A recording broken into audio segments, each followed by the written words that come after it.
a bit since I've been live on YouTube. I want to thank everybody for always tuning into all the content that I put out there. This week was a very busy week for me.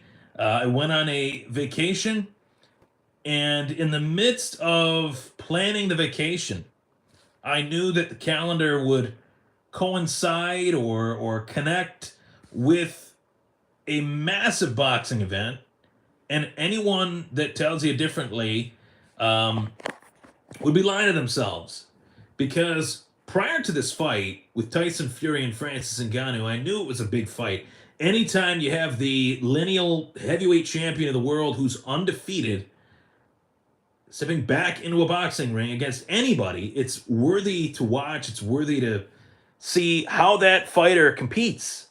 That's a spectacle in and of itself. The record, undefeated, 14 years, doing what he's done for the heavyweight division in the sport of boxing.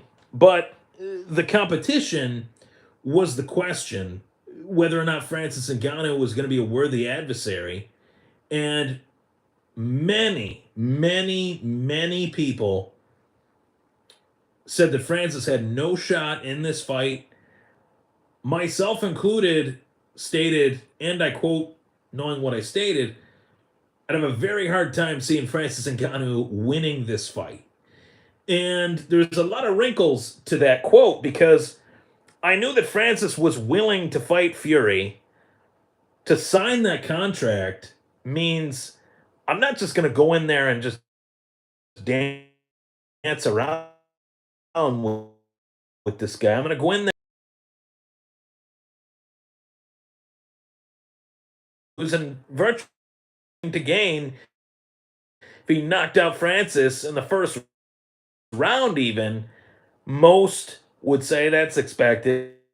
He's a boxer fighting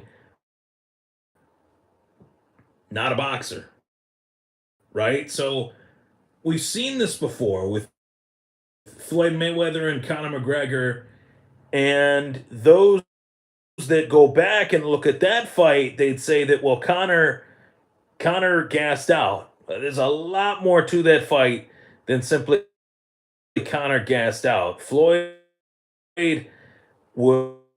was being out punched, was being outworked for the majority of the first 3 to 4 5 rounds in that fight.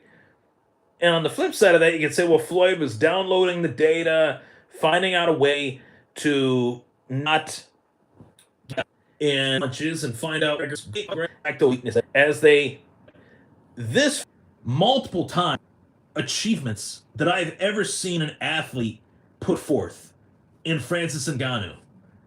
0 wins on his boxing record, and to go in there in that ring that's Tyson Fury's ring essentially, and to fight Tyson Fury the way that he did was nothing short of a movie. It's been made before. It's a pretty popular one, Rocky. That was a real Rocky moment where a guy that nobody thought would bring it to the table, would bring it to the champ and Tyson Fury. Francis Ngannou did that and then some, round after round after round after round, to the point where one of the judges even said what Francis did was more than enough to get the decision in this fight. And Tyson Fury won this fight by 1 point. So we're now, days, weeks from now, thinking about this fight. As these fights age like fine wine, what will the narrative be? I'm curious. I'll make my own narrative right here, right now, and state to you guys that this was the greatest single achievement I've ever seen an athlete bring to the ring. I've never seen anything quite like this. Watched a lot of boxing fights, watched a lot of athletic endeavors, competed in such at one point or another. I've never seen anything like this. Francis Ngannou won this fight, and is the story. Will Francis continue this boxing journey, or will he go back to me, if I'm representing Francis, I'm saying, please, you got Deontay Wilder, you got a lot of options. Let's see what we got. Francis Ngannou, the boxer. Who would have thought? Pretty incredible, to say the least.